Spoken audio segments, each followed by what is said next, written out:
குட்டையா இருக்கீங்க, ஆள் ஒல்லியா இருக்கீங்க. உங்களை வந்து ஆனா ஒவ்வொரு வீரனையுடைய திறமையை பார்த்து அவங்களுக்கு உள்ள விடணும். அவங்க வந்து ஒல்லியா இருக்காங்க, உங்களுக்கு உடல் தகுதி இல்லை, முதல்ல அவன் சொல்லணும். காளையை பிடிக்கிறவன் குட்டையா இருக்கிறவன் எத்தனை காலை பிடிப்பான் தெரியுமா? அதே ஒல்லியா இருக்கிறவன் அவனுடைய திறமையை தெரியுமா?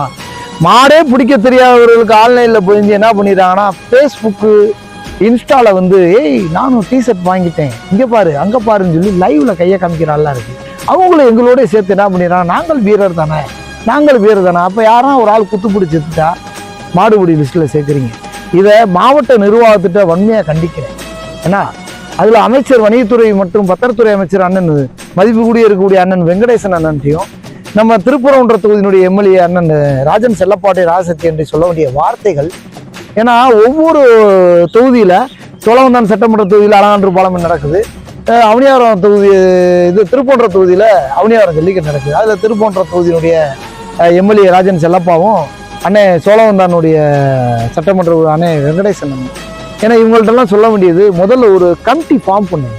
ஒரு மாடுபடி வீரர்களை தேர்ந்தெடுக்கிறதுக்கு எல்லா ஜல்லிக்கட்டோடைய அமைப்புகளை வந்து எல்லாத்தையும் ஒரு கமிட்டியா ஃபார்ம் பண்ணி யார் மாடுபடி வீரர்கள் எந்த அளவுக்கு உடல் தகுதியில எவைவே நல்லா பிடிச்சிக்கிறீக்கான்னு செலக்ட் பண்ணுங்க தலைவா.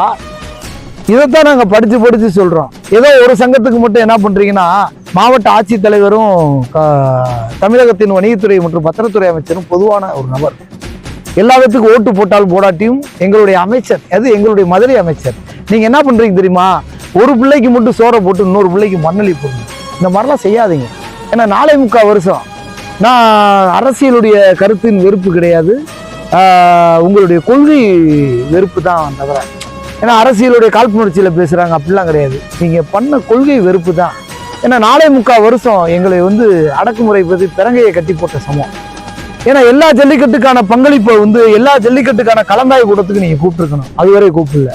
எல்லா ஜல்லிக்கட்டுக்கான டோக்கன் கொடுத்தாலும் ஏதோ ஒரு சங்கத்துக்கு மட்டும் நீங்க அள்ளி கொடுத்துறீங்க. ஆனா எங்களை எல்லாம் ரோட்டில் ரெண்டு வேடிக்கை பார்க்க வர்றீங்க. இதெல்லாம் எங்க அதான் மனிதாவும் எண்ணமும் மனிதாவ எண்ணம்னு ஒன்று இருக்கணும்.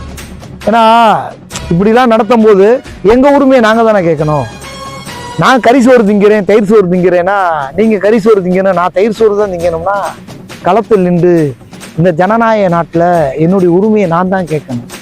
யார் சொல்லி யார் வாழணுன்றது இருக்குல்ல, அவனுடைய ஒவ்வொரு இந்திய நாட்டினுடைய குடியுரிமையில் இருக்கிறவங்களுக்கு தன்னுடைய கருத்துரிமை பேச்சு உரிமை இருக்கு. இதெல்லாம் நன்றாக புரிஞ்சுக்குங்க. 2026ஆம் ஆண்டு இதை திருத்திக்குங்க. இந்த ஜனநாயக நாட்டில் சமத்துவமா இருங்க, எல்லா பேருக்கும் ஒரு பொதுவான மனிதனா இருங்க. ஒரு சங்கத்தை மட்டும் முன்னிலைப்படுத்துறீங்க. மித்த ஜல்லிக்கட்டை தென்